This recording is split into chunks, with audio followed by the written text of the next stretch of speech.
Luquinha, o palco é seu. Saulo, põe a apresentação dessa criança aí. Cidadão. O Luquinha, para quem não conhece, se você não conhece ele, é porque você não está ligando o nome à pessoa. Senhoras e senhores, o e-mail suporte@automationed.com.br.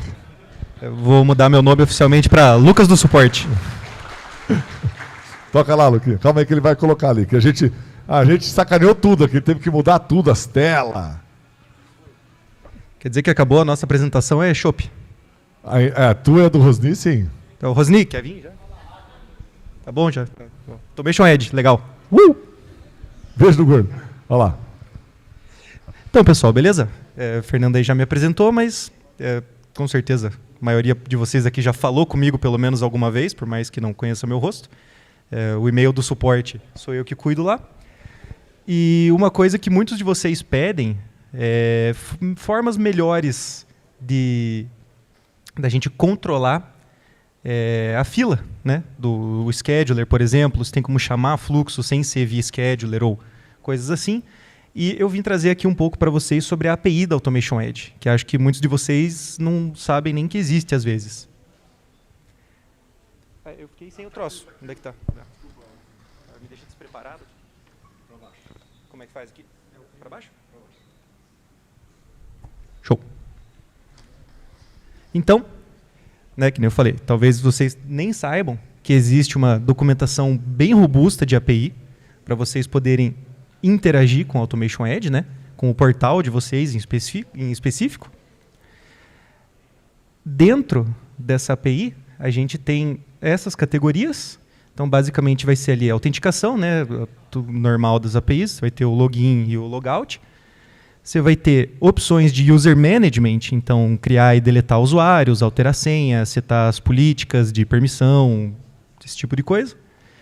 Workflow management, que é o que eu vou focar hoje, que é o mais importante, né, creio eu, que é ver status do portal, dar submit, dar restart e stop em request. Credential Manager, então a gente tem os credential pools e lista de credencial, criar credencial, deletar credencial, setar também política de envio de e-mail e enfim. Logs, né? Gerar log de agente e o audit log, que é o log lá do nosso portal.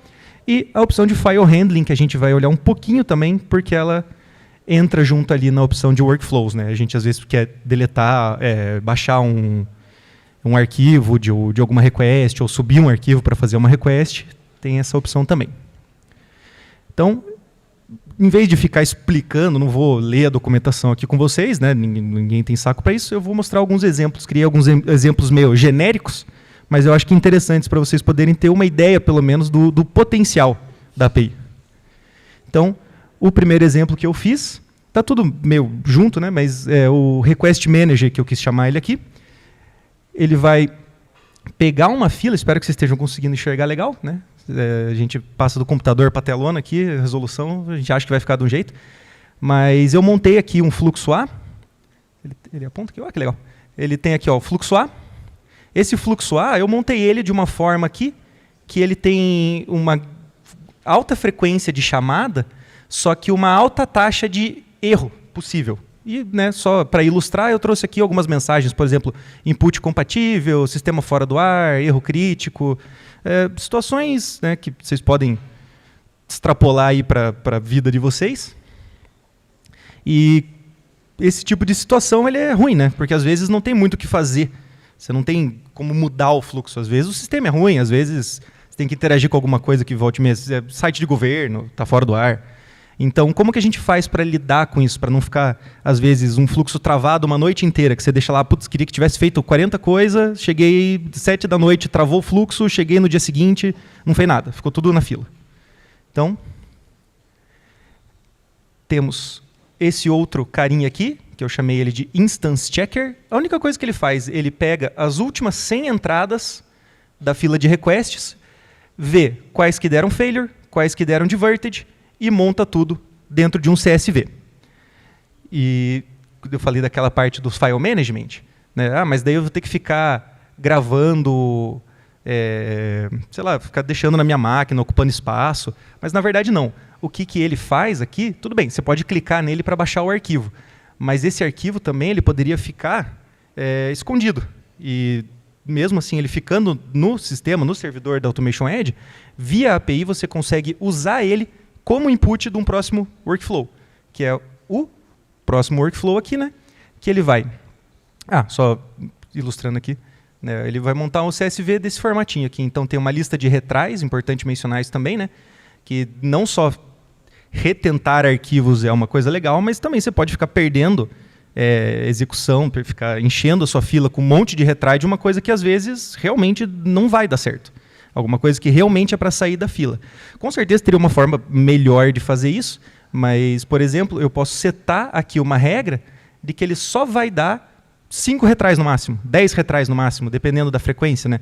Digamos que seja um fluxo de API que vai rodar bem rapidinho, eu posso dar 30 retries, 40 retries, ou 2 no máximo, que é um fluxo comprido. E também você pode daí ter esse registro aqui. Ilustrando um pouco do fluxo, eu já estava me agilizando aqui demais. Então, essa é a carinha do fluxo, né? Até para vocês terem uma ideia aqui de como que fica. O fluxo em si é meio que dessa parte aqui para frente. Isso aqui é a parte da API. Essas 3 coisinhas a mais aqui que vocês vão acabar integrando num fluxo normal. Vocês podem pegar um fluxo qualquer que vocês tenham e transformar ele num fluxo integrado via API, colocando uma autenticação e um logout, e a execução. Esse aqui é uma chamada de API que é o Workflow Instance Checker, Workflow Instances, e ele vai trazer de resposta, né, o body ali embaixo, que o JSON vai ler. Se tiver qualquer coisa ali que ele não queira interpretar, que ele não gostou, ele joga fora, e daí ele joga aqui, vendo, né, se ele está capaz de, né, dar um restart ou um terminate, monta aquele CSV que vocês viram ali na request, e aqui ele monta a parte do relatório, que também não seria nem necessário, né? Então, eu poderia montar esse fluxo, que basicamente é conferência de dados, e montar um CSV, adicionando alguns penduricalhos a mais nele aqui, coisa bem tranquilinha, vocês transformam ele, né, em uma outra coisa muito mais poderosa.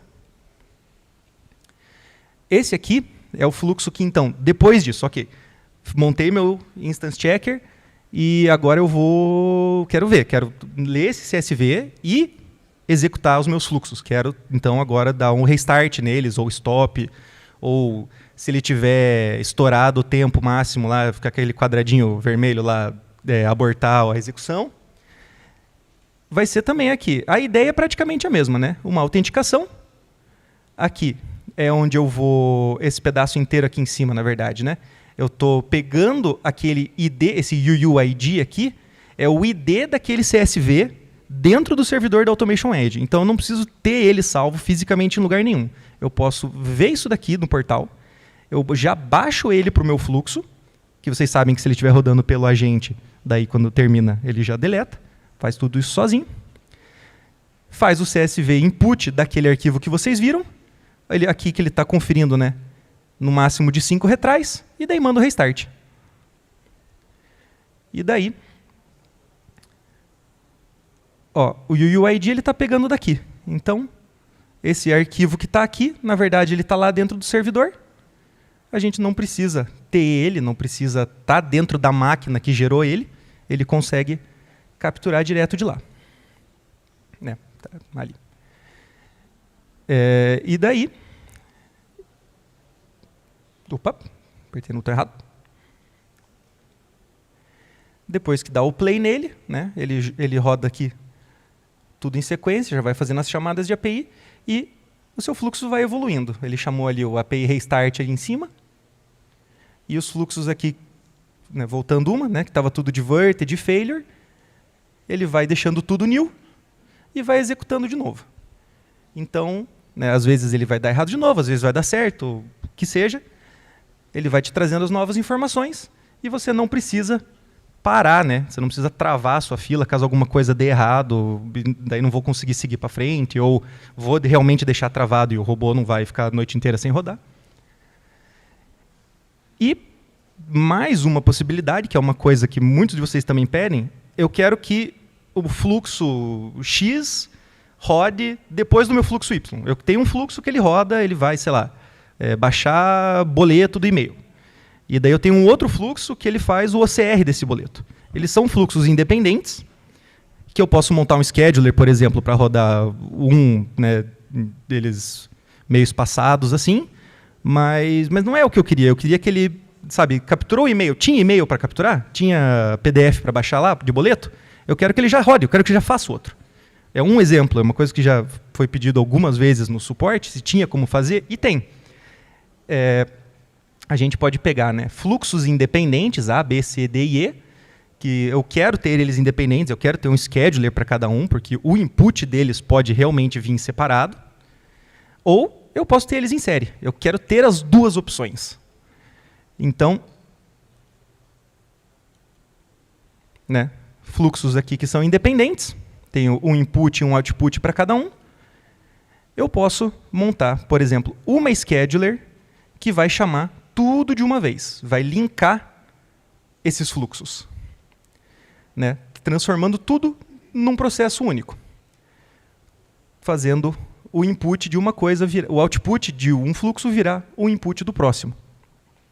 Nesse caso, a gente vai ter esse processo inteiro aqui, né? Tem o Request Manager, que é o fluxo aqui que eu criei.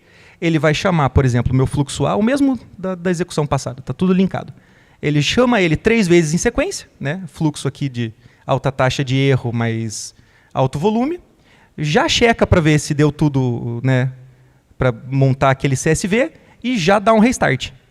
Que se alguma coisa precisar dar restart, ele já tenta. Tudo isso com um único clique.